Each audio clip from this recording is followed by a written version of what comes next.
baby want a Birkin. She's been telling me all night long. Gasoline and groceries, the list goes on and on. 'Cause 9 to 5 ain't working. Why the hell do I work so hard? I can't worry about my problems, I can't take them when I'm gone. 1, here comes the 2 to the 3 to the 4. Tell them bring another round, we need plenty more. 2 stepping on the table, she don't need a dance floor. Oh my, good Lord. Someone pour me up a double shot of whiskey. They know me and Jack Daniels got a history. There's a party downtown near 5th Street. Everybody at the bar getting tipsy. Everybody at the bar getting tipsy. Everybody at the bar getting tipsy. I've been boozy since I left, I ain't changing for a check. Tell my mom I ain't forget. Woke up drunk at 10 a.m. We gon' do this shit again. Tell your girl to bring a friend. Oh Lord. 1, here comes the 2 to the 3 to the 4. Tell them bring another round, we need plenty more. 2 stepping on the table, she don't need a dance floor. Oh my, good Lord. Someone pour me up a double shot of whiskey. They know me and Jack Daniels got a history. There's a party downtown near 5th Street. Everybody at the bar getting tipsy. Everybody at the bar getting tipsy. Everybody at the bar getting tipsy. Boy, here comes the 2 to the 3 to the 4. When it's last call and they kick us out the door. It's getting kinda late, but the ladies want some more. Oh my, good Lord. Tell them drink some. Someone pour me up a double shot of whiskey. They know me and Jack Daniels got a history. There's a party downtown near 5th Street. Everybody at the bar getting tipsy. Someone pour me up a double shot of whiskey. They know me and Jack Daniels got a history. At the bottom of a bottle, don't miss me. Everybody at the bar getting tipsy. Everybody at the bar getting tipsy. Everybody at the bar getting tipsy.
започва нашето пътешествие към Рилските езера.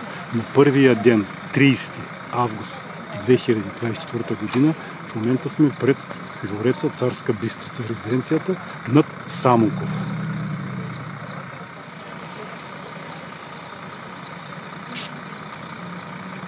Пепа в момента се е кордисала и в момента и правим снимка. В момента вече влизаме към Царска Бистрица, вековни дървета. Огромни вековни дървета. Да, оборудване от всякъде и за това се... Ела със себ да ела бе себ да. Голяма работа са, нали? Няма да ги пращаме.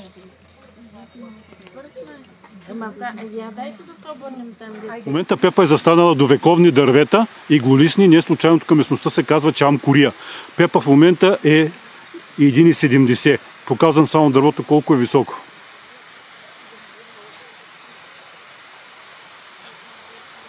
Дърво повече от 100 метра височина, предполагам.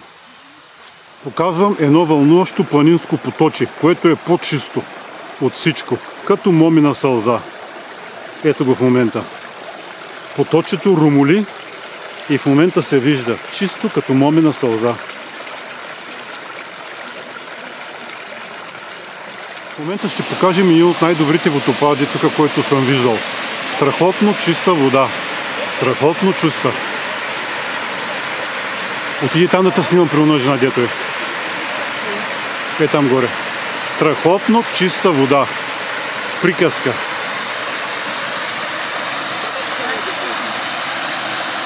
Сега пепундата ще се появи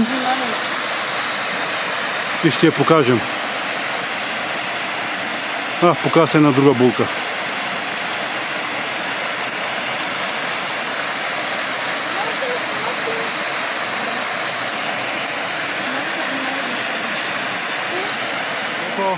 Усмивка на камерата и на фотото.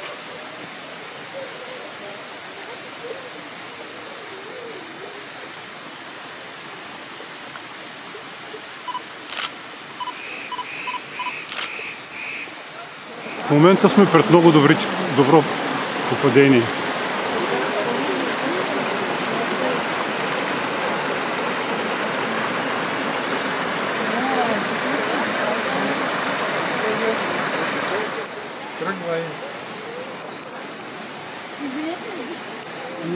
Наближаваме резиденцията Царска Бистрица.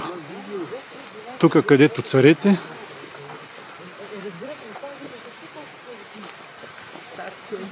стар стил. Пепо, отиди да снима. Всичко е направено от дърво, автентично преди около 100 години. Естествено с нашия флаг. Българския флаг се вижда, гордо се развява, а сега ще покая пепуната. Обърни се. Обърни се. Усмивка на фотото.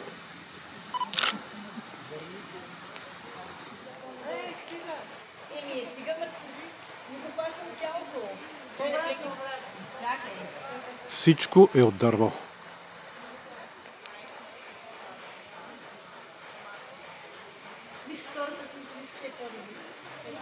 Всичко е от дърво, че даже и Пепата е на фокус. И Пепата снимаме в момента. Тук е вече... Това казвам различни периоди, от 1898 до 1914 различните крила се строят. Екскурзоводката каза, че всичко е построено в румънски стил. На етапи е строено. Страшно много стаи, включително и електроцентрала, която все още е работеща.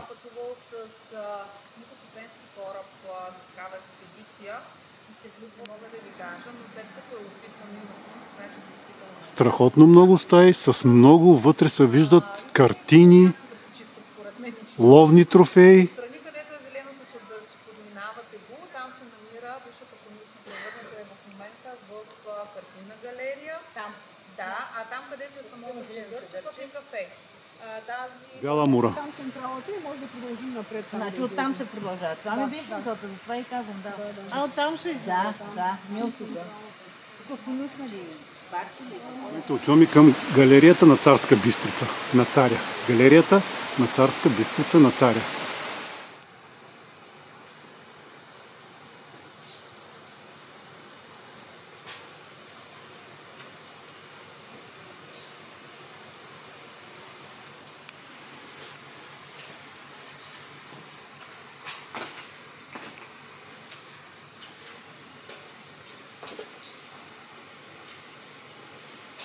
Това е самия нашия цар.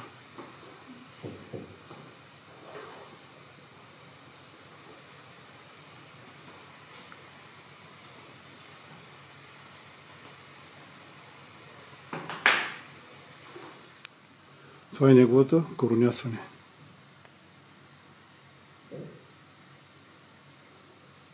Това предполагам, че е гоблен.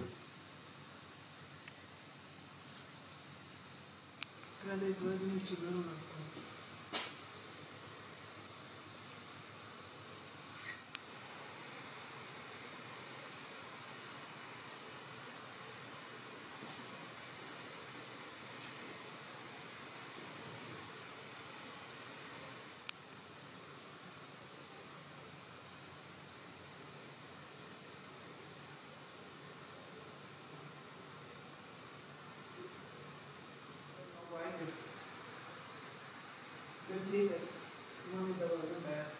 Добре.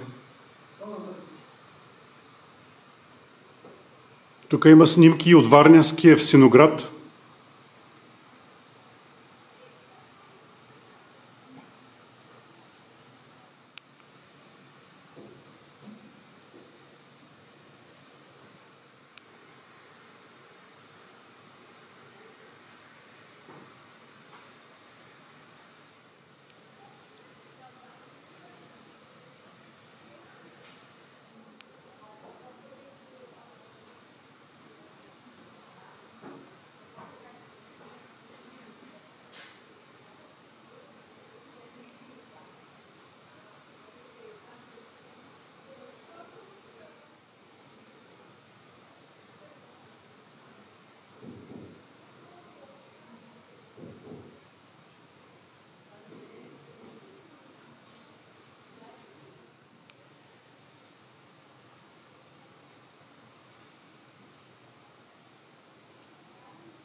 Идвам.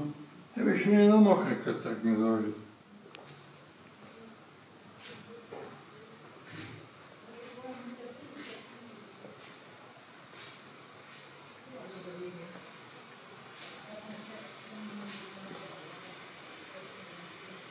Това е работещата електрическа централа, която работи от 100 години. И в момента дори се чува шума на централата, която работи.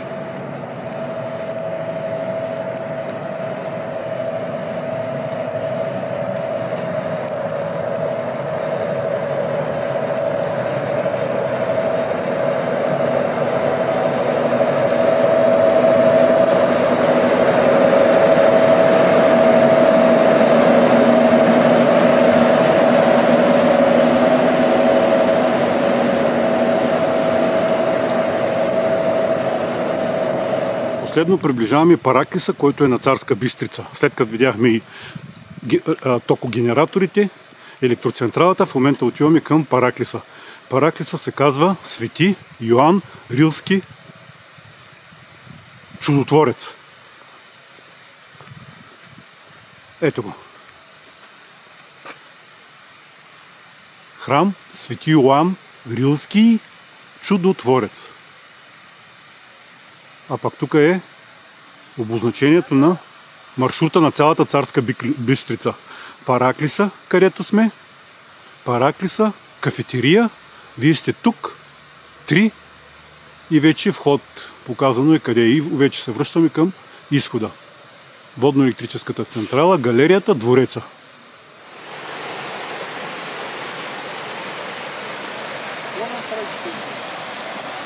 Започва нашето приключение след като се слязохме от лифта на 7-те Рилски езера. В момента сме пред хижа Рилски езера. Ето Пепа маха на камерата.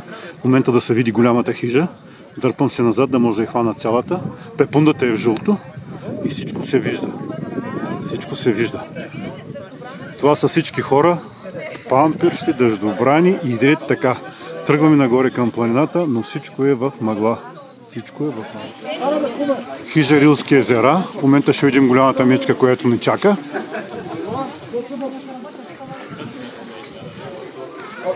Голямата мечка. Някои клиенти са тръгнали с домашния си любимец. В момента Пепа е гушнала мечока. Айде, цункай го, цункай го. Айде, обичаш го. Айде. Имаме го. Сега вече тръгваме нагоре. В момента сме на 4-то езеро, според нашия екскурзовод. В момента сме на 5-то езеро. Това е Бъбрика. В момента Пепа е точно пред него. Пепа, махни на камерата. Махни на камерата. Това е 5-то езеро. Другите сме ги изтървали в мъглата, евентуално на слизане.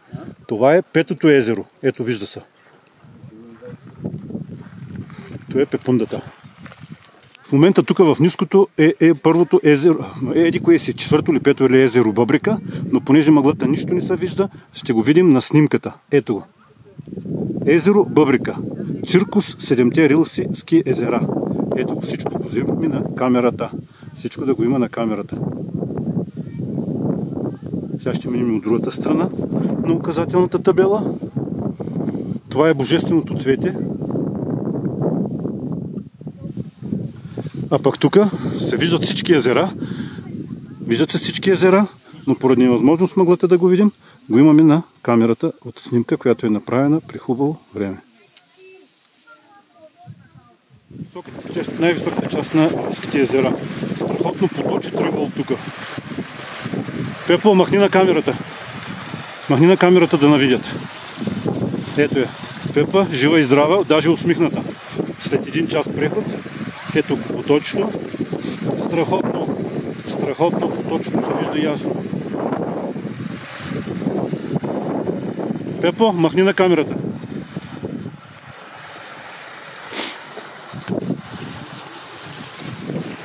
Поточно ясно се вижда. Румоли, тече кристално чиста вода. Кристално чиста вода. Ето сега ще се появи жълто пати. Димик Пепа. Пепа, махни! Пепа е в далечината. Дай да направим снимка. Обърни се за снимка.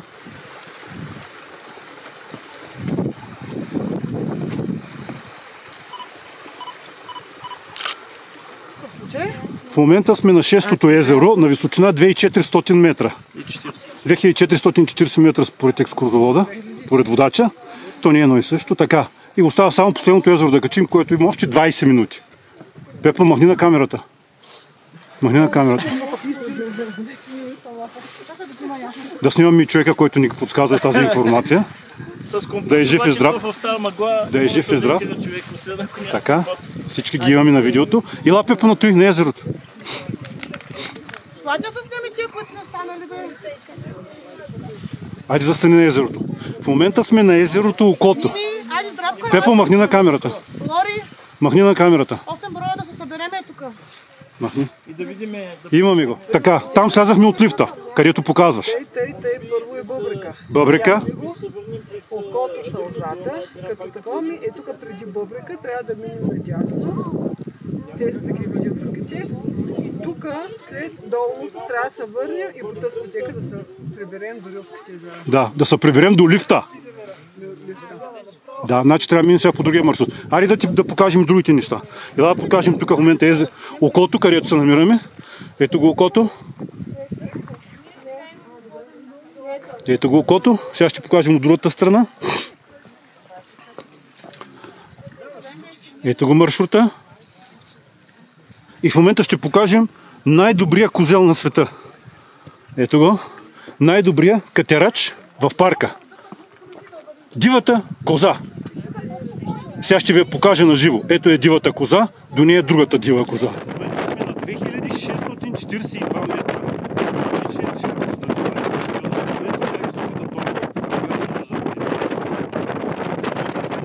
точка. Ето. В момента сме в най-високата точка. Езеро Сълзата. Това е нашия трибагреник. С жълтото е Петрундата. Умряла от студ при около 0.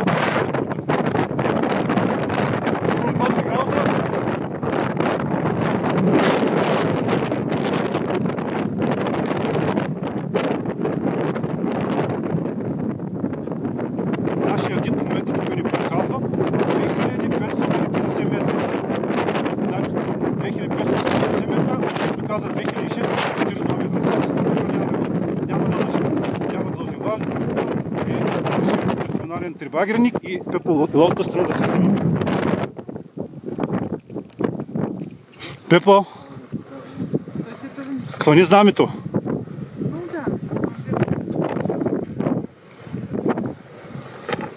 В момента сме при нашия национален трибагреник и днеска е само 31 август 2024 година.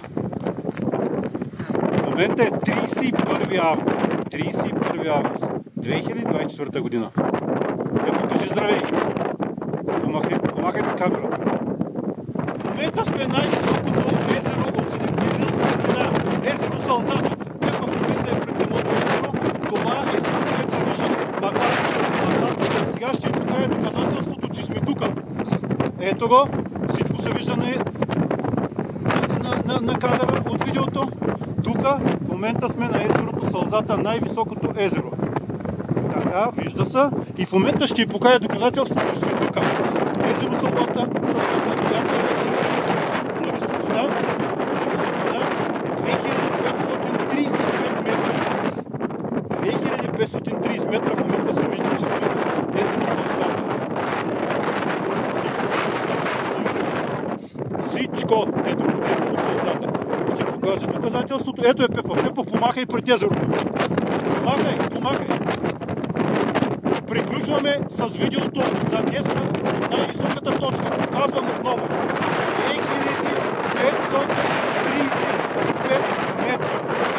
2535 метра. Всичко е в мъгла. Температурата е около нулата, с вятъра е и под нулата. 2535 метра. Чао! Ще ви покажа най-красивия водопад, който съм виждал. Може да е малък, страхотна гледка, страхотно падане на вода. Показвам ви водопада, страшно красиво.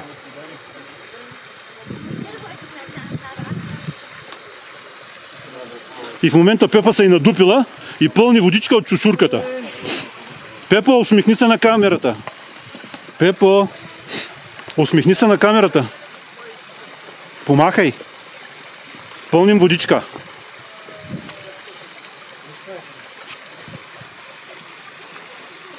Ето сега в момента ще покажем ручия и страхотната водичка, която чуролика. Ето го тук ручийчето.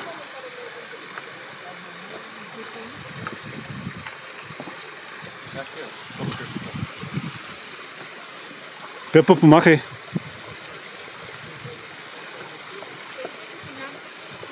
Пепа е застанала пред мен. В момента сме навръщани от горните Рилски езера. Тук е Бъбрика и в момента има малко видимост, заради ще направим на хубава панорамна снимка. Ето ги колегите. Нагоре е огромната скала, където бяхме. В момента спускам камерата да се види Бъбрика. Това е едно от най-ниско разположените. Пепа, обърни се да кажеш здравей. И ето колегите тук надолу, по маршрута. Там се вижда другото езеро, как едно в друго приливат.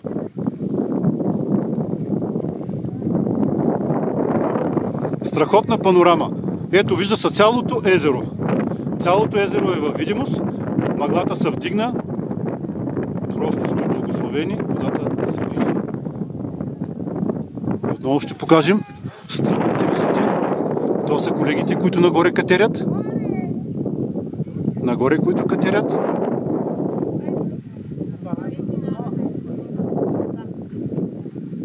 Върховете са обвити в мъгли.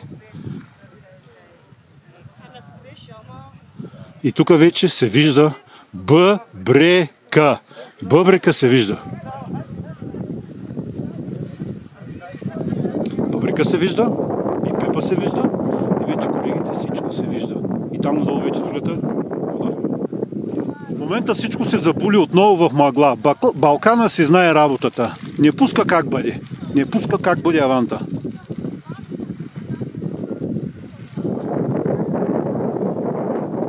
Но ето, малко мъглата да се дигне и се вижда горе върха. Върха се вижда горе. Мусала.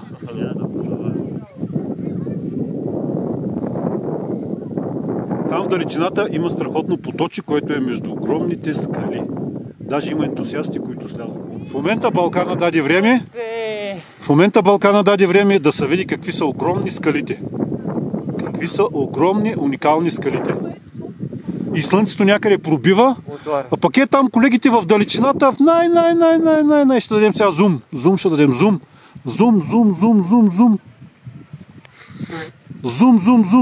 Зум. Батерията свършва, Пепо. Батерията свършва. Зум. Да пуснем с новата батерия.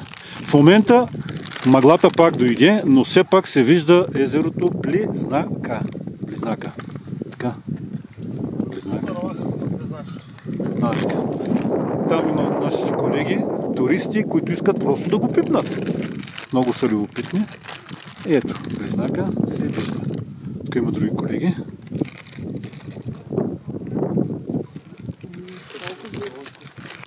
В момента ще ви покажа езерото Близнака от най-високата горе точка, за да може да се види. Усмивка.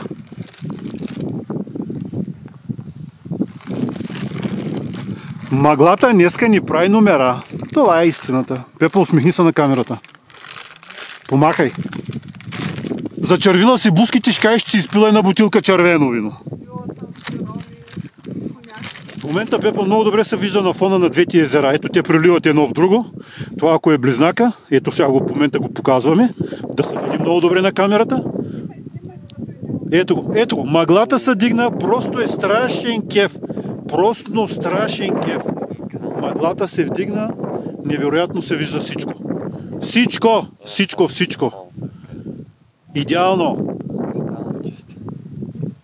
Идеално се вижда планини и езерата.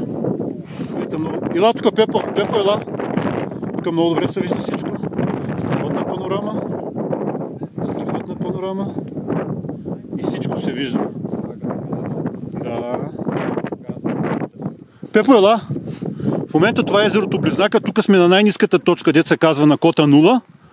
И в момента показваме от каква височина голяма слязахме, за да се види тук цялата божествена магия на природата и високите планини, които в момента сме скачили и сме слезли стотици вече метри.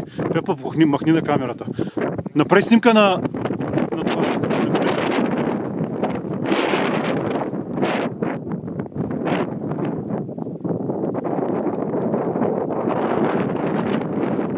Ето я ще се взема на видеото. Помахай на камерата. Значи тук всичко се вижда. Ето го езерата. Тук се вижда нагоре планината. Ето в момента мъглата все пак дава планината да се види възможност от каква огромна височина слизаме. Ето ги колегите, дето слизат от далечината. Даже ще дадем зум, да ги приближим, за да се види откъде слизат. От каква височина слизат. И тук вече скалите, божествените скали, от които всичко трябва. Ето ги тук. Ето Пепа в момента ще ме снима. Ясно да се види. Езерото Близнака. 2243 метра. Ние бяхме на 2500, тук 2200. Значи 300 метра сме слезли. Поред Google сме на 2600. Да. Значи в момента минимума е 300 метра, който сме слезли от най-високата точка. Тук е 2243 метра, а ние бяхме на 2500 и нещо. Да, значи на най-високата част, до тук сме слезли 300 метра вече. В момента сме на следващото езеро, даже не му знам името, но слизаме по по-далечния маршрут, но всичко вече се вижда. Значи той трябва да е трилистника, така ли? Значи това може би е трилистника. Сега ще спрем пред указателните табели и ще го покажем. Пепа бяга напред с жълтото. Обаче се отваря пак огромна панорама и се вижда всичко. Вятъра в очите, в очи и те така. Видеооператора си върши работата.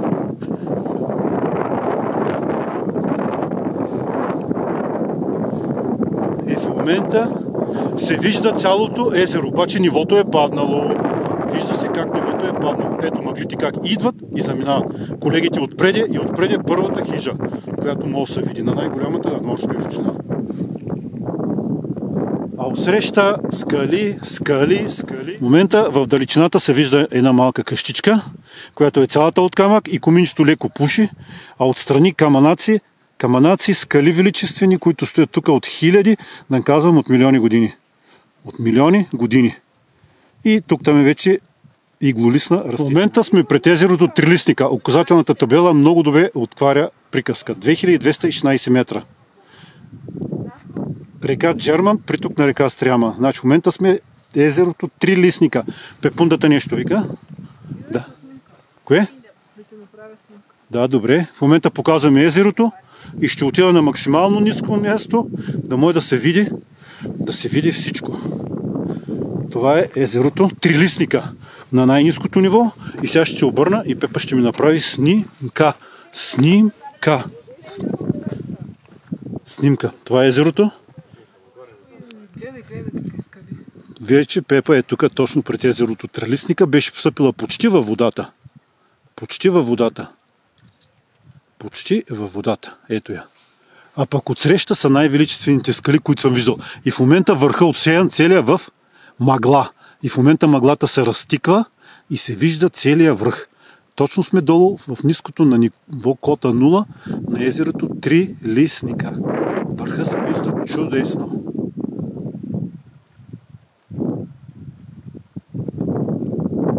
Страхотна панорама. Няма такава природа, няма такава тишина, няма такъв въздух, няма такава красота. Няма такава красота по света. Тук в Рила. В момента вече се спускаме от Трилистника към долното езеро, което е най-ниско. Всички в него приливат. Прилива се всичко в него и то е най-лошо. Най-заблатено. Ето ги. Рибното ли е? Рибното е. Аз съм малко тралала. В момента показвам пътя на водата. Водата тече и отива ето там, където в момента колегите им надолу вървят вече и Пепундата тръгна. И в момента ние слизаме към него. В момента сме на Рибното езеро. Ето сега в момента ще го покажа. Тук има информация за него. В момента сме на Рибното езеро. Ще покажем от другата страна информацията. Ето го. Рибното езеро с височина вече 2000, само 184 метра. Не, че няма 2500. Вече е 2184 метра на морска височина. И сме на много ниско ниво, където почти всичко се влива. И вижте какво е положението.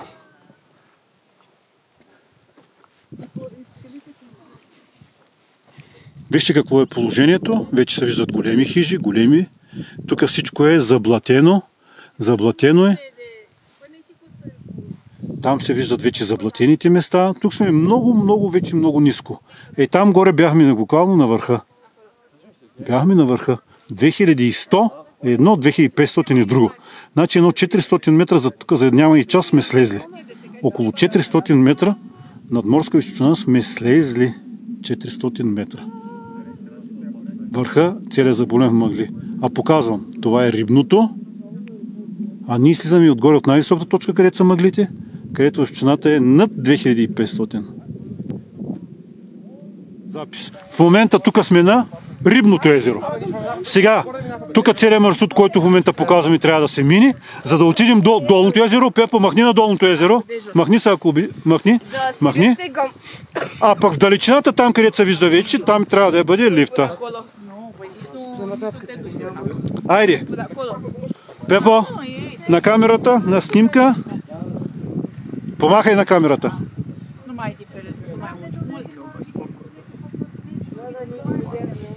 Имаме допреди малко, допреди 15 минути бяхме на тя бялата къщичка, където има палатки на летовници ентусиасти.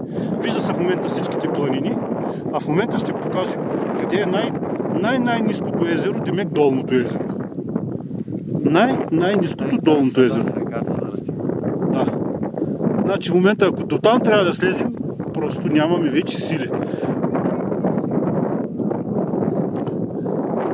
Няма нужда.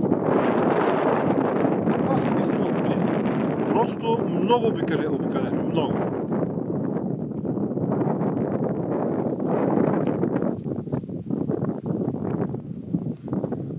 И ще направим 360 градуса панорамна снимка. Значи в момента се движа по маршрута, от който дойдохме. Вече няма мъгла. В момента отивам към Долното езеро, където е колегата. Помахай на камерата. Ето вижда се Долното езеро, той е точно пред него. И в момента завъртам, за да може да се видят всичките скали. И най-важното да се види огромния величествен Балкан, който сме го заобиколили преди да тръгнем и виждаме Пепа. А този целият Балкан сме го заобиколили. Е този целият Балкан. Даде Рила планина. Но става въпрос. Да. Тези тук в момента сме от възможно най-високата точка, малко преди да се върнем на базовия лагер, демек за лифта. И в момента от тук се вижда изцяло Долното езеро. Най-ниско разположеното езеро. Ето правим панорамна обиколка. Панорамна обиколка, откъдето сме дошли. И всичките родни Балкани. Никой не е учил долу. Това е табела. Черногорските езера представляват официалния извор на най-голямата река в България, която тече изцяло на територията на България. Това е река Искър и те са началото на така наречения Черни Искър. Тоест от тях официално извира Черни Искър, който е един от трите ръкава на река Искър. Тази река всъщност е най-голямата, която тече изцяло на територията на България, но и Дунав е по-голяма, но тя да ни минава през доста други държави.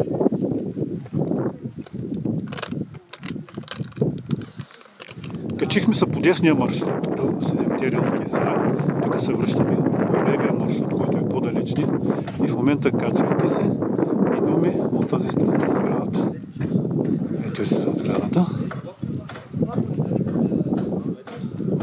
Ето е сградата. Ето е Пепа. Сега ще минем отпред. Да видим къде точно сме дошли. Върнахме се на същото място, откъдето тръгнахме. Ето е хижа Рилските езера. Ето е хижата Рилските езера. Ето го маршрута, по който тръгнахме нагоре.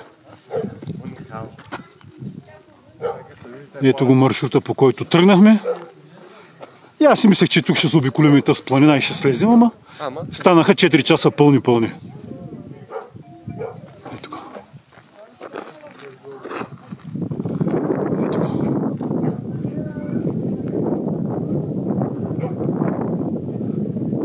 Ето е хижа Рилски езера. Откъдето се качихме, тук се върна. Но 4 часа пълни, без да сядаме. Пълни. Току-що се качихме на лифта. Невероятно гледка. Сутринта, като се качвахме нагоре, имаше мъгла. Но в момента просто няма такъв филм. В момента сме на лифта. Няма такъв филм. Ето ги. Нагоре лифтовете вече празни, но надолу сме пълни. Ето цяла панорама на всичко, което може да видим. Ето всичко е тук. Всичко. То даже може сега и да се найдем, Пепо. Ох, не, с мен ми светото стомаха, не мога да ям. Малко само водичка да пия. Нищо няма да такова. Сега ще спустим нещо долу, после къде ще го търся. Стой сега мирно, за 10, половин час. Я виж колко беше часа. Виж колко е часа. 10, 2:20. Значи 2:15. Така, страхотна панорама, страхотно. Ето го лифта. Ето тук е ски влек. Ски влек се казва това. Това е ски влек, да се закачиш на дупито и да може да пътуваш нагоре с него. Ето го ски влека. Ето го, сутринта като имахме беше целия в мъгла, не можахме да го видим, но в момента се вижда ясно. Ето го ски влека. Ето го. Тук просто панорамата е невероятна. Ето, правим пълна обиколка. Правим пълна обиколка.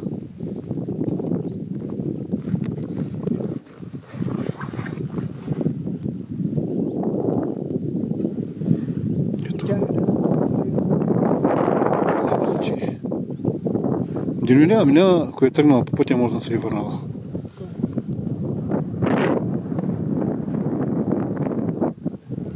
Защото, виж, сълва са вятъра, така, мисля, айде, видите долу пиш. Нищо не съм казал. Ето тук е една рекичка, която се вижда. В момента сме най-малко по моите сметки на 40-50 метра височина от земята. От земята. Времето е що годе по-добро от сутринта, не вали дъжд, така че може да направим на страхотно снимане. Ето ги, лилави шишарки. Ако не сте виждали лилави шишарки, ето ги, лилави шишарки. Лилави шишарки, чисто лилаво. Тук са кафеви шишарки. Тук е лифта. Ето го. И страхотна тишина. Страхотна тишина. Ето ги, тук пак са други тъмни шишарки пак. Са се устремили към природата. Тук лифта забави.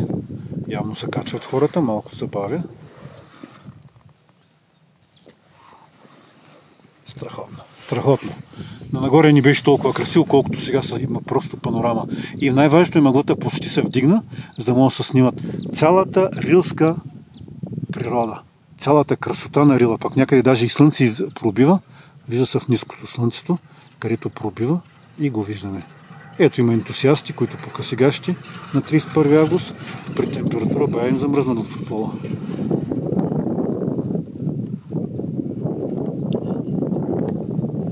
В момента сме в долната част на лифта, където сме точно на по метър от вековните зелени иглолистни гори.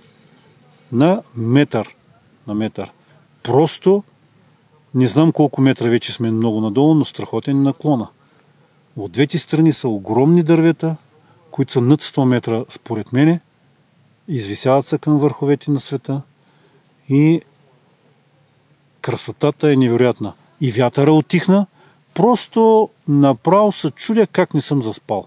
Още как не съм заспал. Страхотно, страхотно. В момента отиваме към базовия лагер. Значи лифта е някъде около 25 минути. Не по-малко от 25 минути. Ето наближаваме кабинката, наближаваме базовия лагер, където де-факто след 2-3 минути ще слезем.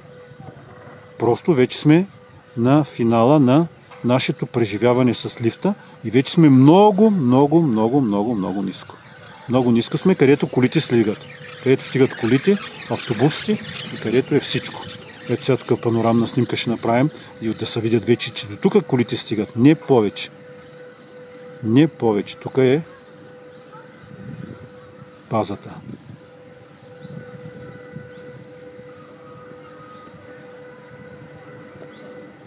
Сега ще покажем паркинга с нашите коли и базовия лагер. Ето там са вече колите, автобусите и всичко останало. Ето го там. Ето го. Ето и тук тръгва всичко. В момента сме пред основното база, където се качихме на лифта и точно тук ще прочетем пътническа въжена линия Рилски езера, дължина на трасето 2200 метра близо. 2200 метра. Началната станция е на 1585 метра над морска височина, където сме в момента, а крайната станция на 2100 метра над морска височина. Така че 1600 до 200, 500 метра сме качили с лифта. 500 метра над морска височина. В момента сме в Сапарева баня, където извира най-горещата вода като извор на целия Балкански полуостров.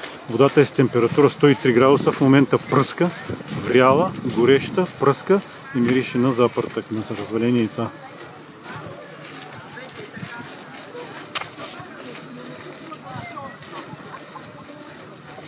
А пак насреща се виждат величествените планини, които ги имаме. чиста вода ми искаше на сяра. Айде, разказвай. Ми да. Не искаш.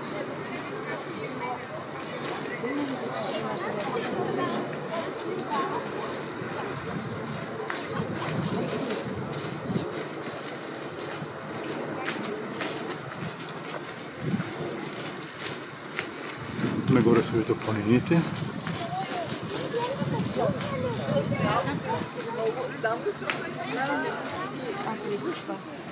Тук се вижда хубаво планината и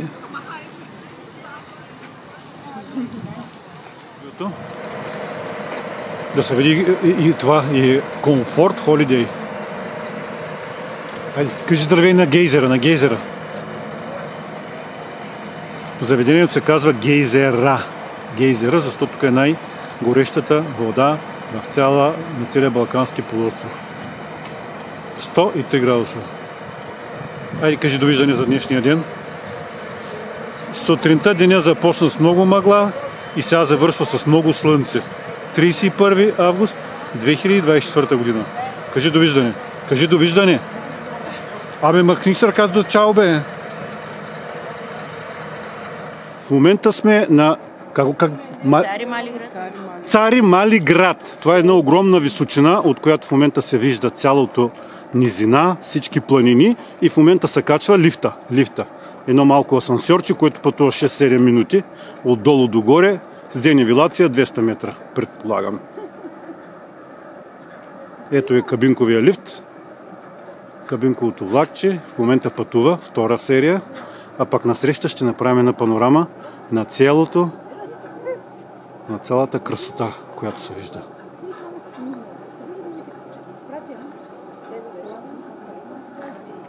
Ето пристига влачето с втората група от осмицата, колегите. Ето ги. Третата. Вие не сте ли първата осмица? Втората осмица.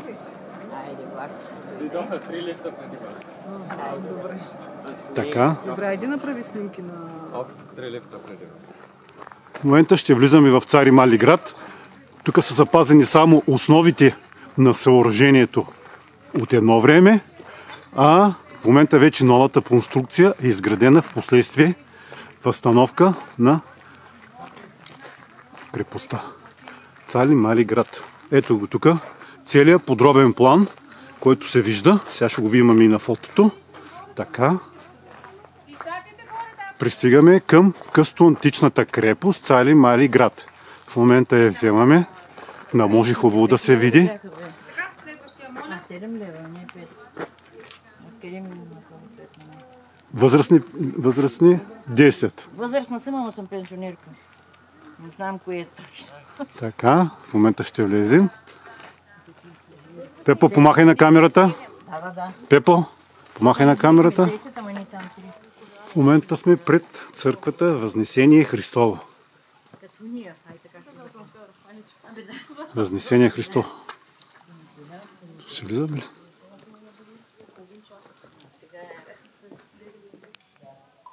Страхотна църква са изградили Цари Мали град. Стойте само за малко да мога да се снимам.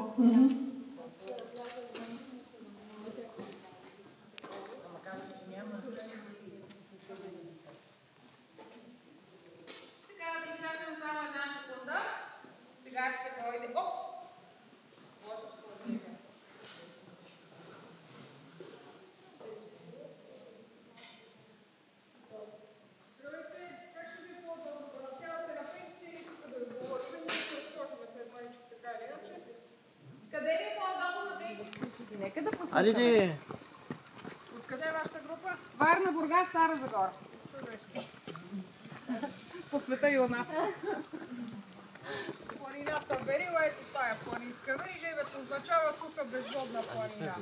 Тьома е кръстен на името на черквата зад мене, която е Свети Спас и в продължение на векове тук имало също оброк, там където е кръста. Зад вас посветен на този празник, който се чества към Вишките Велики. Рила планина може да я видите от парка зад крепостта в тази посока. Връх Мусала се вижда чудесно.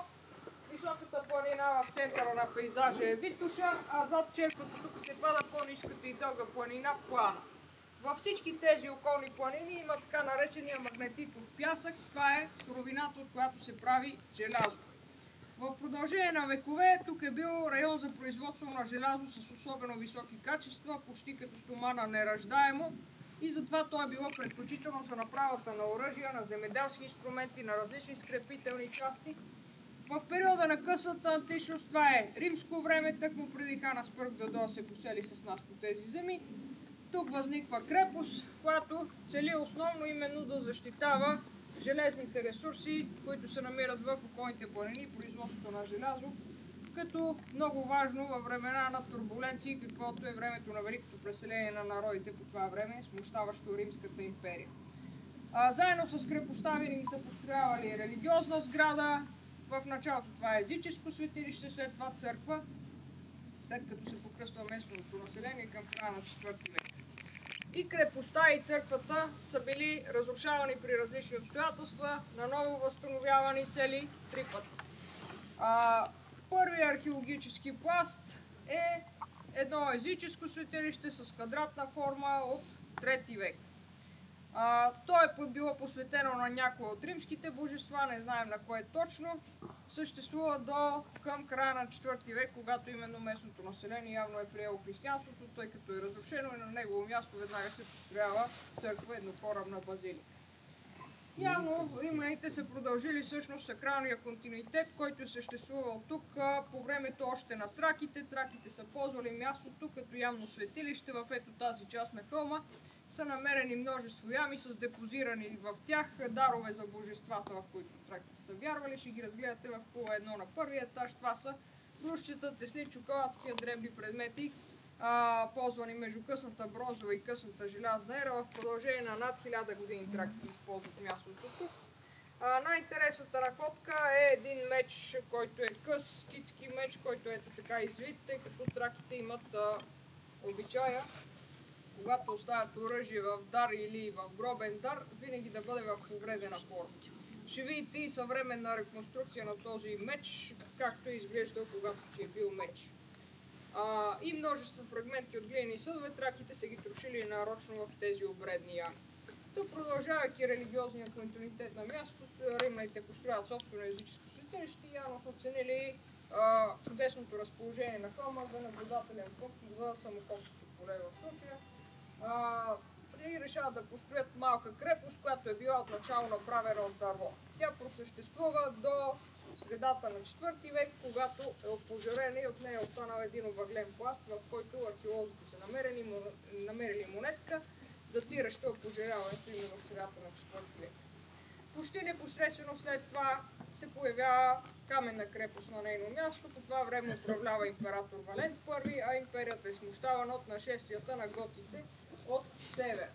Въпросните готи се поселват и в нашите земи. Смята се, че те са свързани с тракийското племе Гети, което има и поселения по-на север към днешна Северна Германия и всъщност се връщат по старите си земи, след като са били изтласкани в първи век след римската инвазия.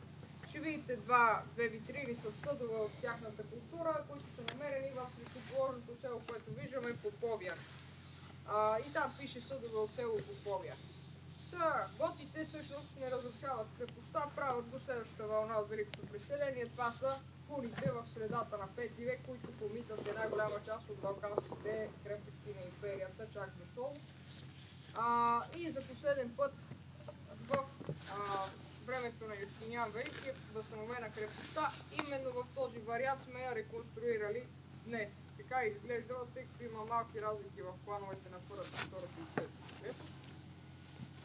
Църквата, сега ще се разходите малко с мене, за да погледнем на място.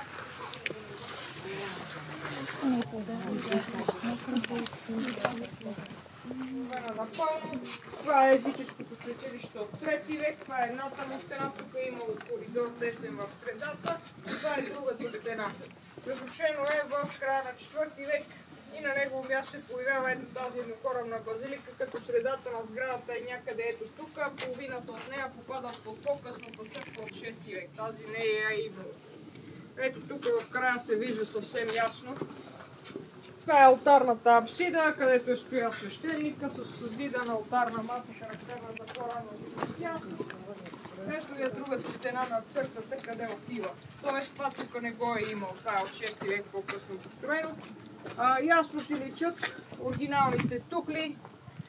От 6 век в случая виждаме, че има разлика в цвета. Тук там е в дебелината на тухлата. Камъните няма как да ги различите.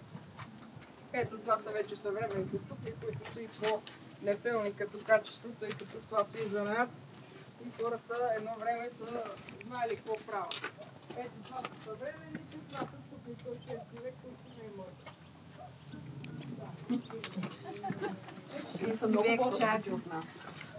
В точното басейнче, то се казва пистина, когато се ползва системи, като си излива ръцете и трябва да отпичат направо директно от земята, а не с канализация. Или други вариант, това да е малък баптистери. Баптистерите обикновено може да са по-големи с пак на форма, но има и такива по-малки баптистеричета, които ги пълнат с вода и вместо кръщелния купел ги ползват за кръщейки. Църквата от 6 век е със строеж опус миксно. Това е ред камъни, ред тухли, ред камъни, ред тухли. В същия строеж е и крепостната стена от 6 век. Именно този стил е напомнял на жителите на село Гърчин с по-късни времена за цари градските крепости и затова са наричали място малък цари град или цари мали град. Ето ви линията, която е белязана оригинала до къде е. Тук имало две колони, които са били входа на църквата от север. Тя имала два входа. Аз до 6 век и тук имало покрив, който покрива. Там може да минете по люлето да видите басейните. И влизаме вътре в църквата. Влизаме в църквата.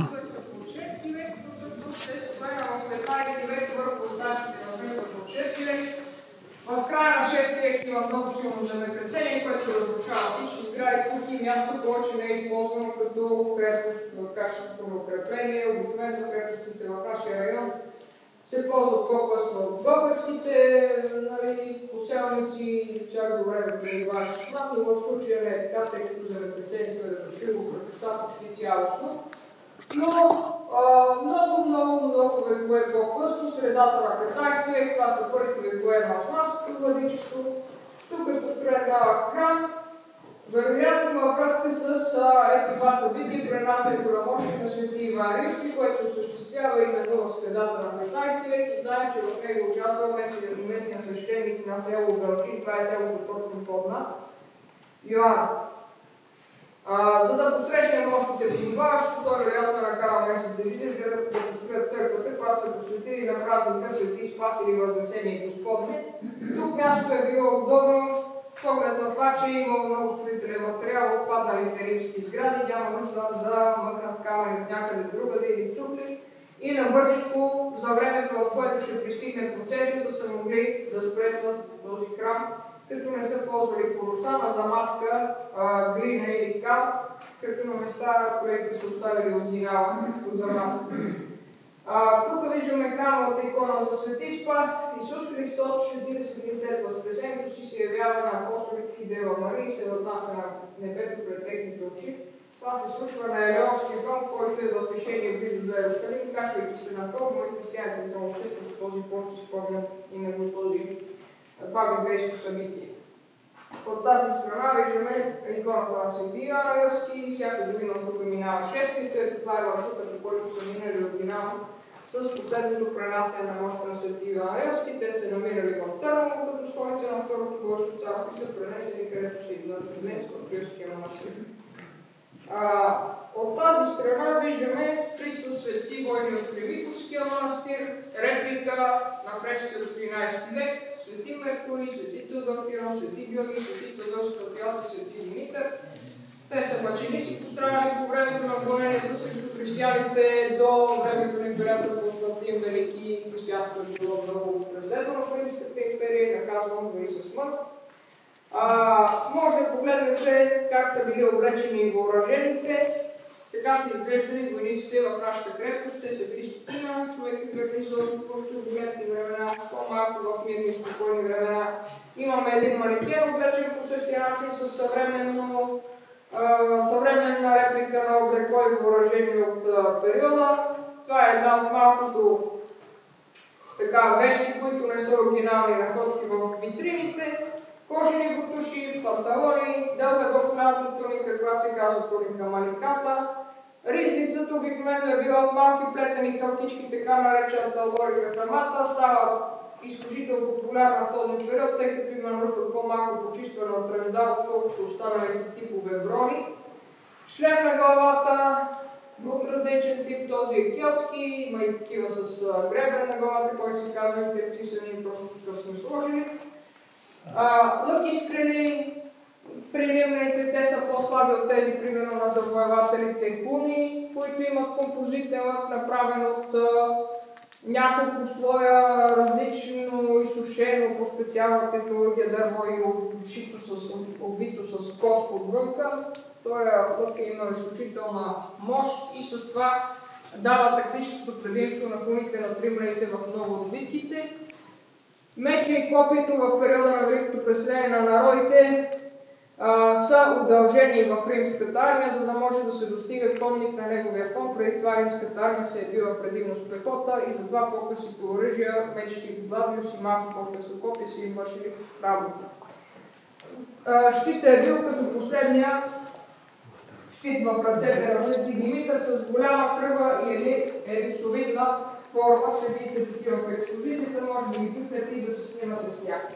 Тук виждаме много известните от Жуганската църква, с разпратното, виждаме и по-високопоставените, но по някаква причина не толкова известни. Цар на България по това време Константин Титасен и неговата жена Ирина. Това е, да не кажа, единственото толкова и реалистично изображение на български монарх от средновековието, което имаме. Те са позирали, за да бъдат изобразени, тъй че това е тяхната реална визия, с което Боянската църква е толкова ценна за нас. Тези реплики са само по 10 метра по-малко от оригинала и са много близки до оригиналните фрески. Тук имаме много известната фреска с руския манастир Миреша, Белият ангел, Архангел Гавриил, един от главните ангели, носител на добрите вести в християнското вярване, Мария Магдалена, Мария Грохова и другите жени и веруници, Христовото възкресение. Това е гробната дъщеря, която е била записата до Племя камък и погребалните савани, държеници, които продължаваме нагоре.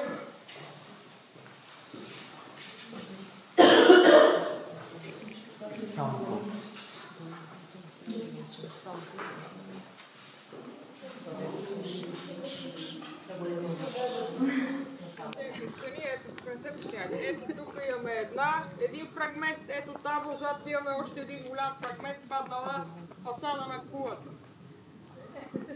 Тези именно находки дават възможността да се знае точно как е изглеждала крепостта в 6 век и тя е възстановена в този вид. Крепостта, освен на железните ресурси, охранява и наблизо минаващите римски пътища. Тук ги виждаме вия Минитарис, пътя от Константинопол през Сердика за Рим и пъти от Сердика към днешните Банско и Разлог, тогавашната провинция Македония. Тук виждаме как е изглеждала крепостта в 3-4 век, дървена крепост, от средата на 4 век до средата на 5 век каменна крепост и построената по времето на Юстиниан Велики в 6 век с видоизменена тази стена именно от 6 век. Съществува до аварските нашествия по времето на Юстин и София и последващото земетресение в края на 6 век.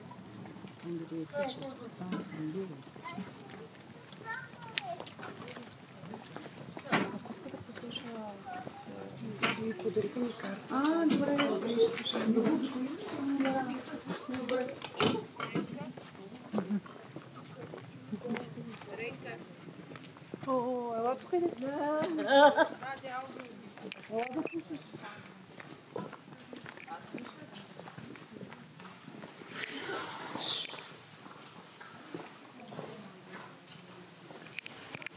Тук виждаме как е изглеждала цялата крепост в 6 век, заедно с съвременната и църква от 6 век. Най-полегат е хълма от южната страна, затова са очаквали повечето нашествия и атаки към крепостта да идват от това направление. Построили са най-голям брой стражеви коли тук, изкопали са землен ров, насипали са вал.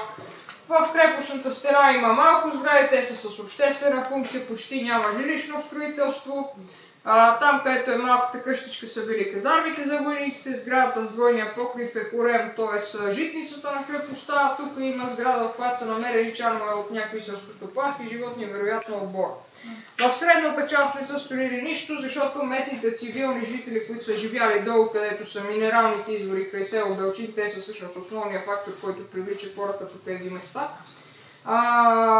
Когато са се чувствали уплашени от някои варварски нашествия цивилните, са идвали да живеят в крепостната стена, на по-защитено място, на палатки са спяли и са дорасли най-ценните си вещи от къщи. Това са дамските накити, монетите и инструментите, направени от метал. Това, което не виждаме на макета все още, но ще го видите на реалната крепост. Ето тук, до западната стена има долепени ковашки и други занаятчийски работилници, в които са правили поправката на оръжията, също са претопявали и пречиствали желязото, правили са го на слитъци, може би дори са го продавали и експлоатирали от тук.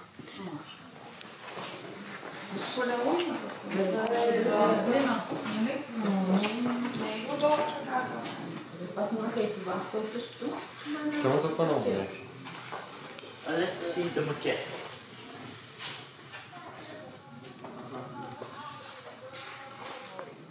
Гала Плацидия, дъщерята на император Теодосий I. След смъртта му империята е поета от двамата и братя Хонори и Аркадий, като всеки поема единия, западната римска, другия източната римска империя. Разделят си. Хонори умира млад, без да остави син, който да го наследи, затова е решено да бъде наследен от своя племеника, именно сина на Гала Валентинян. Възползвайки се от това, че Валентинян все още е дете, един от чиновниците на Хонори узурпира трона за себе си и хвърля Валентинян в тъмница. Така се налага майката с една голяма армия да освобождава сина си от плен и да го възкачи на трона. Според местна легенда, с голямата си армия царица Гала някаква си отседнала на минералните извори наблизо, преди да отиде на важната битка, което е достатъчно възможно, имайки преди, че пътя Виа Милитарис минава съвсем наблизо.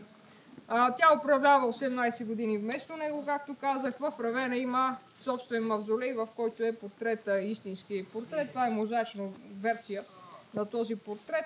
Наричали се римската Клеопатра заради необикновената и красота. Ще видите по-подробен вариант на легендата, там където е и монетка. Приятна разходка и пожелавам и всичко най-добро. Ма разбира се.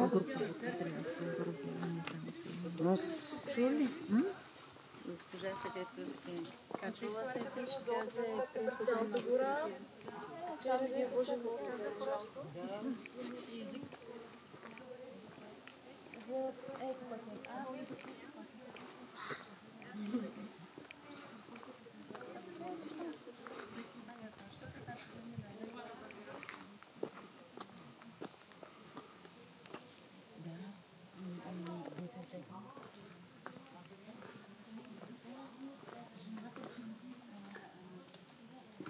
Я се обърна.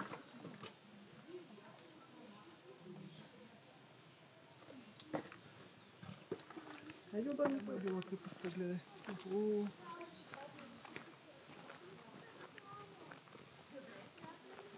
Ела се качам, ако искаш горе и ще направим една...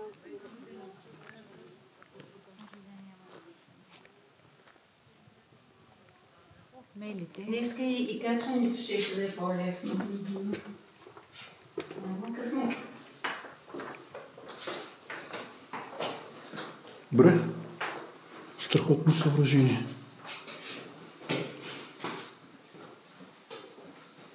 Тук светлината малко.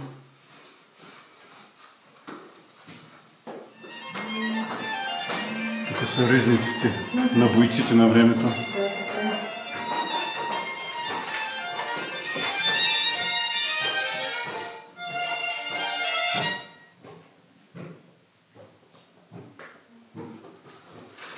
Тук е лъка и ризницата.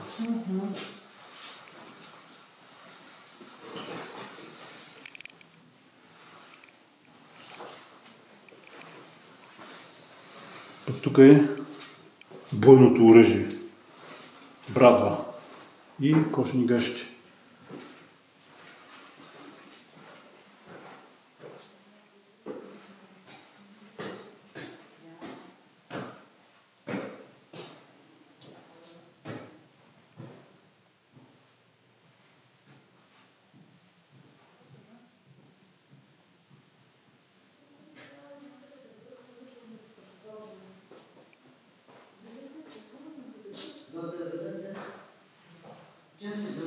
Ci взяли манджа за...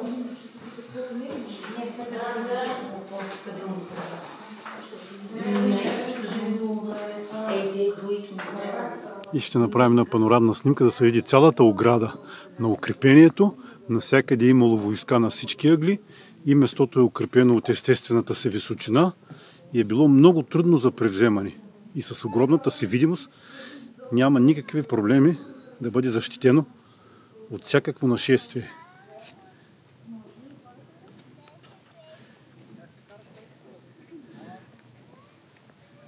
И най-важното е, това са на времето с оръдия разни, едновремешни, и най-важното е българския флаг, гордо се развява на нашата земя. Кула 5, бойна площадка, военна.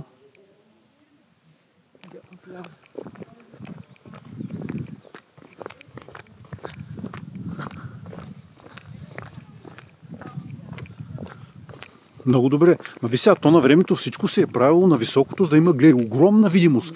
Ти ще видиш войски и те 2 дена ще има да варят докато дойдат до тук, евентуално. Днеска ще изгорим. Добре, че вчера не беше така.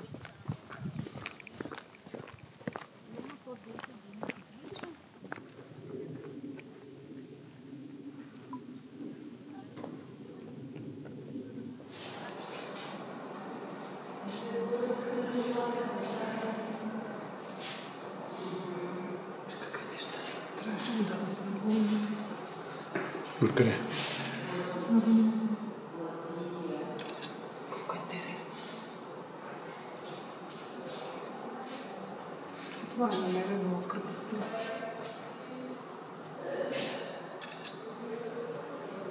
И съдове.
Вижте с каква големина са били.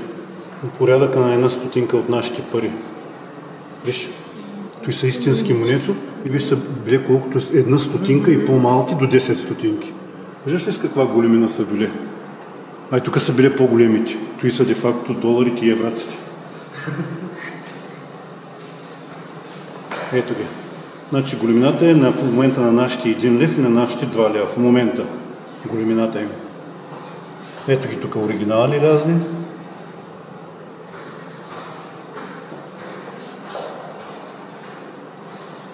Легендата за Гала Плацидия. Тук е описано подробно и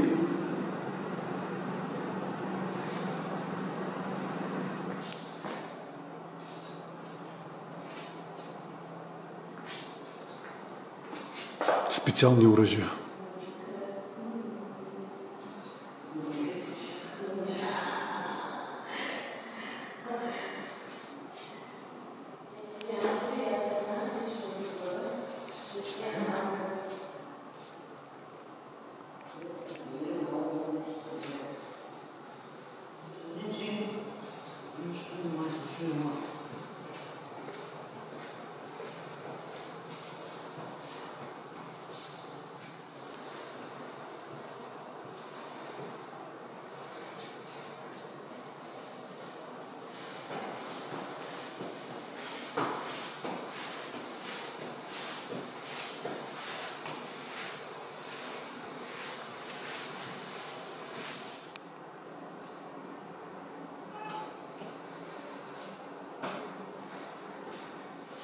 Навънка една панорама направи да ходим от другата страна. Той са автентични оръжия. Всичко, което е сложено тук зад стъклото, всичко е истинско. Виж, да, я.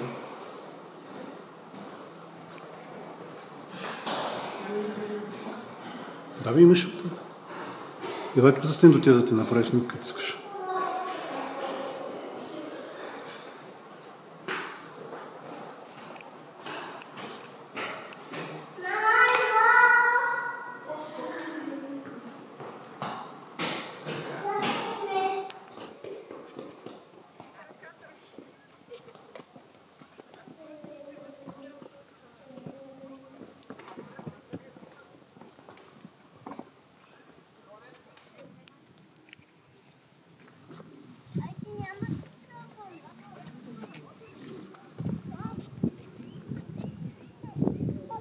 Тук, както са разположено всичко, абсолютно всичко се вижда. Няма как да не се види войска, която да не е на 20, 30, 50 км и да не се види кога идва и кога ще нападне. Всичко абсолютно се вижда. Всичко.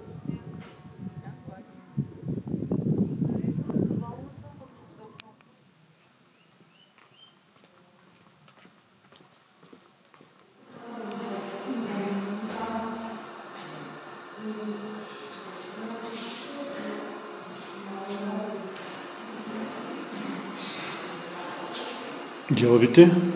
И тук видовите делави. О, специални оръжия. Всичко виж го има тук.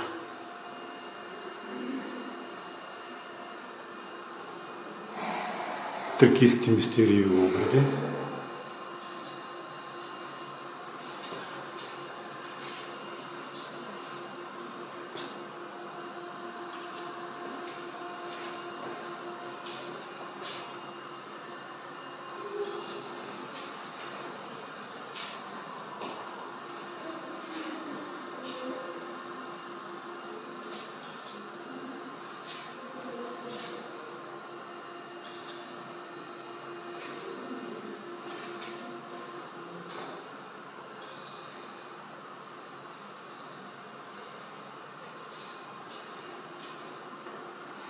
Всичко е вече било открито. Метала е бил обработван, смятай.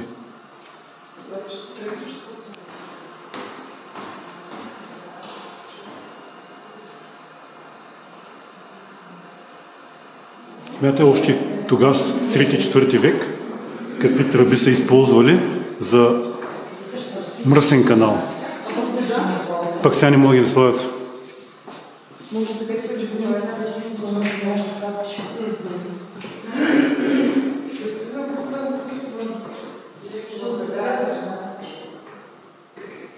Мърдай. Той какво увеличително стъкло ли? Да, за нещо там. Каначки са имали, убици, пръстини.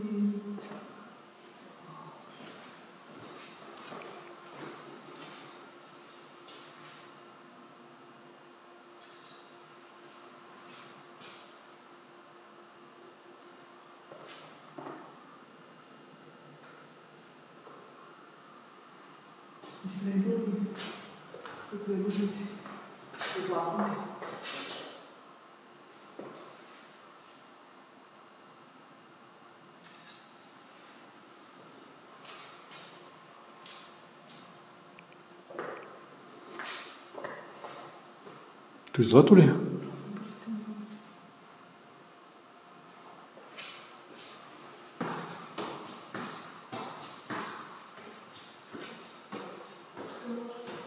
Има ли?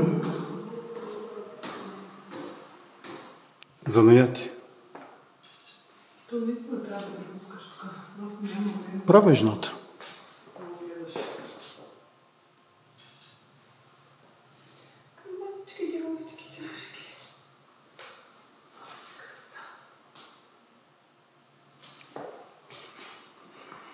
Но то на времето са били и малки хора, бе. Те са ползвали малки съдове, не са били като нас по 120, 120, 150 кила. Те са били дребни хора. Траки, славяни, по възстановките, които ги показват, те са били хора по 1,40, 1,50.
Панорамна снимка на едно от кулите и се виждат десетки, 20, 30, 50, стотина километра се вижда всичко в панорама от цялата крепост. Просто много са били умни на времето и разумни.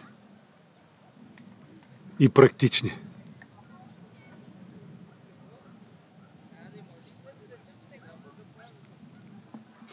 Каквито снимам до нея?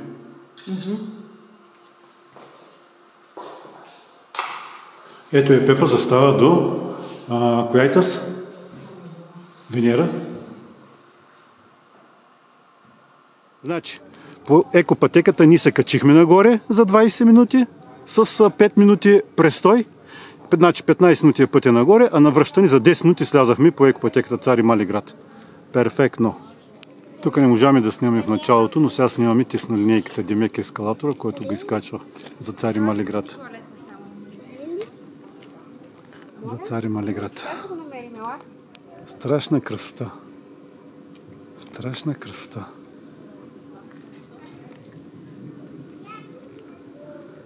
Озеленено, аранжирано, подредено, окосено, голям паркинг. Просто красота.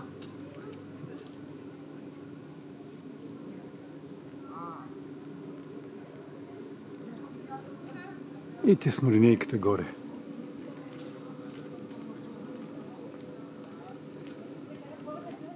Отиваме към дървената църква. Това е пред църквата. Реставрация на едно времешни. И сега в момента се вижда църквата, която наближаваме. И кълдърмените пътчета, които са били актуални до преди 50-60 години. И най-вече по време на освобождението. Ето в момента е камбанарията на църквата. Камбанарията. От тук се вижда много хубаво. И сега влизаме в църквата. Това е входа на църквата, дървената църква. Ще снимаме отвънка, защото вътре не се снима. Пепо, застанеш там да те снимам.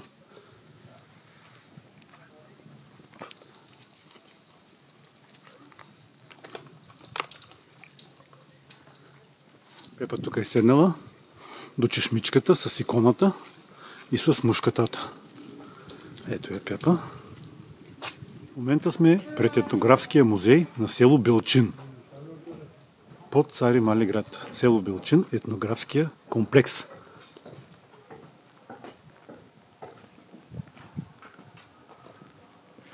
И тук виждаме как е подредено, че даже и газифицирано.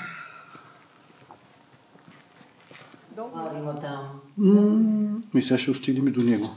Експозицията на етнографския комплекс в село Белчин. В момента сме на партерния етаж, на долния етаж, където са изложени много от експонатите. Тук е историята.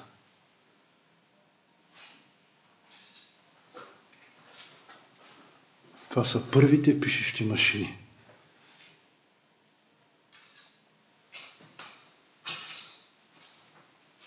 Това са снимки от старите ленти. За черно-белито изобщо не се коментира. И най-важното е училищния звънец и перото, с което са пишели всички наши прадеди. Включително и дедите ни. И дядовците, не дядовци.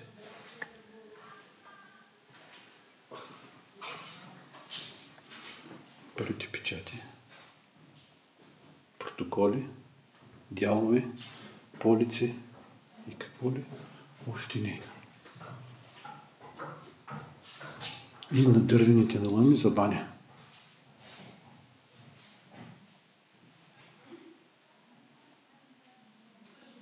Това е карта на района.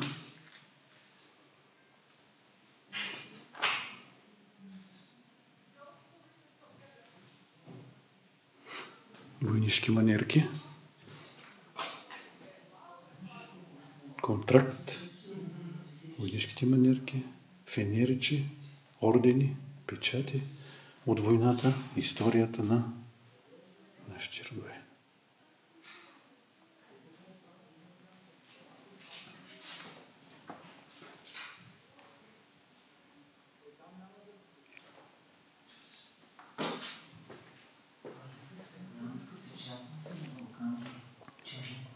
Духовните култура, село Белчин, Самоковско. Духовния бит и културата на село Белчин, Самоков. 13-14 век и 15 до 19 век. Значи от 13 век до 21 век това са 8 века история. 8 века. Първите документи на печатните машини, ръкопис на всички. Къде е рибния буквар? Рибния буквар? Е, там на нас витрина. А тук голямата? Не, ето там, горе. Така пише името и така наречения... До перото, сега ще го вземем. Така, тук са царските корони. Царските корони.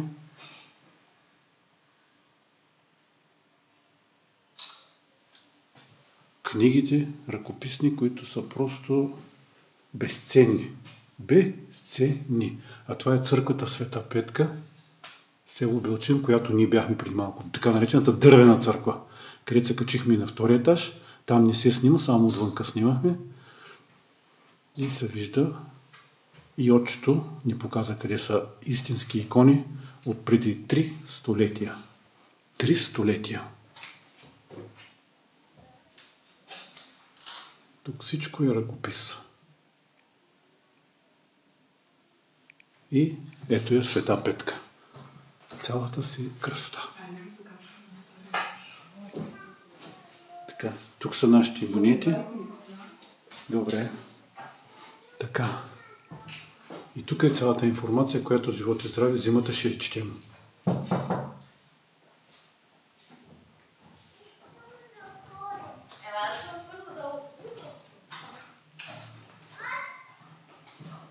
Се пак на същите експозиви, защото тук е звънеца, перото и рибния буквар. Ето го, всичко се вижда. Рибния буквар. Музея го направиха белчинци, едини със средства и строителство, други с вещи и спомени, но всички с големи и щедри сърца. Имената на всичките тях. Да им благодарим. И цървулите. Тук се е било млякото за масло, инструменти, дървени дъски за разчепване на вълна, делови, съдови, затакани, трикракото столче, най-разпространеното столче по нашите земи. Трикрако столче и миндерите и дървената маса. Това е една типична балканска къща. Касата за хляб, коритото за месене, дървените миндери и носиите. Всичко това е останало. Хората ги няма. Всичко в автентичен стил. И трикраките столчета с грънците, с паничките, църволите, обувките, дамските носи, детските носи, хурките, преденето, всичко е тук. Газовата лампа, покрива,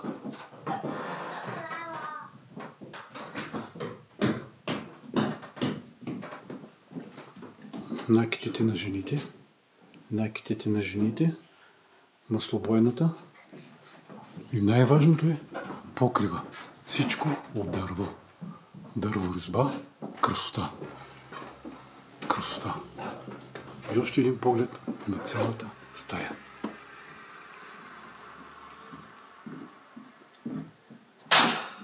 Спалня. Покривът пак е от гради. Люлката на децата. По-малко дете, по-голямо дете. Гардеробчетата, скриновете. Люлката, която се спуска от покрива. Майката до нея да го побутва, да го дърпа с кръка, да може да спи детето. Така, спалнята. Другото легло на другото дете и носиите. Старите носии. Хурката за пречене. Носиите. Така. Третата стая. Такачницата. През нощта децата се гледат, през деня тук се подготвят и всичко се преди. Хурката, всичко. Е тук.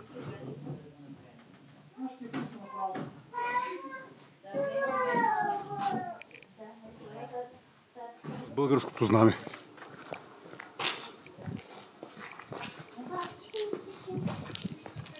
Българщината да прибъде. Българщината да прибъде. Завършваме с музейния комплекс село Белчина, където показваме българското знаме, което се вижда от речината. Вече вятъра добре го развява. Просто може да кажем довиждане за тази екскурзия.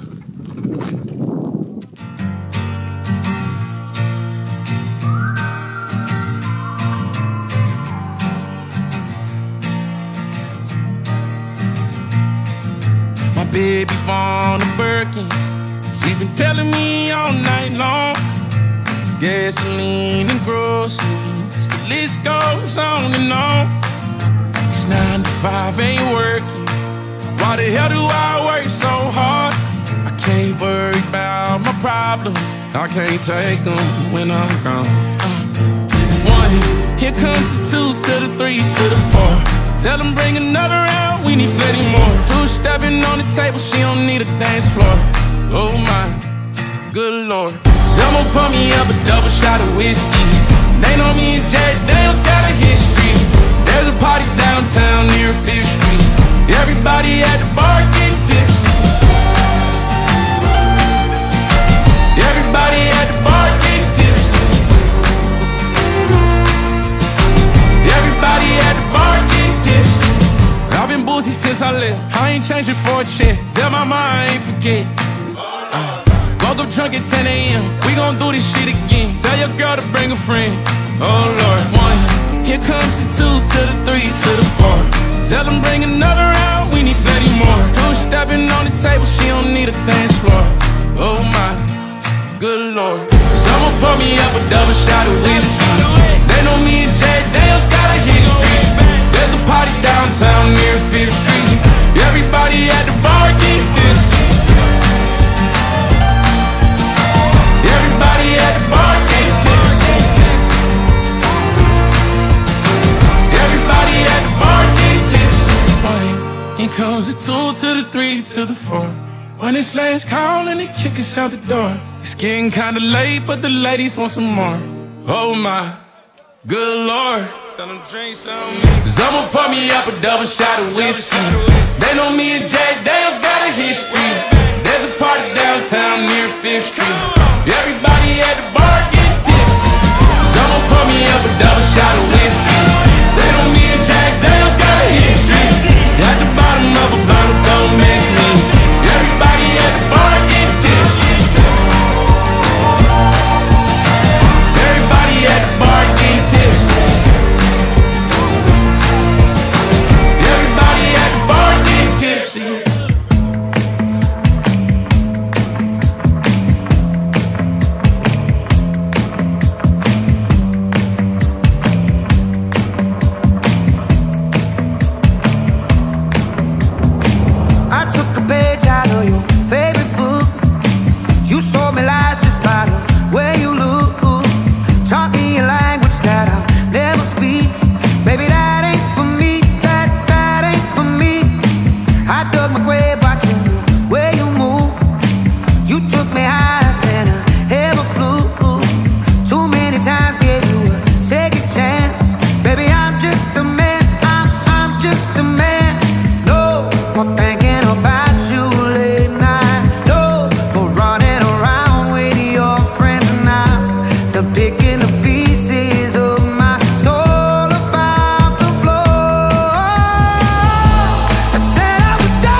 They would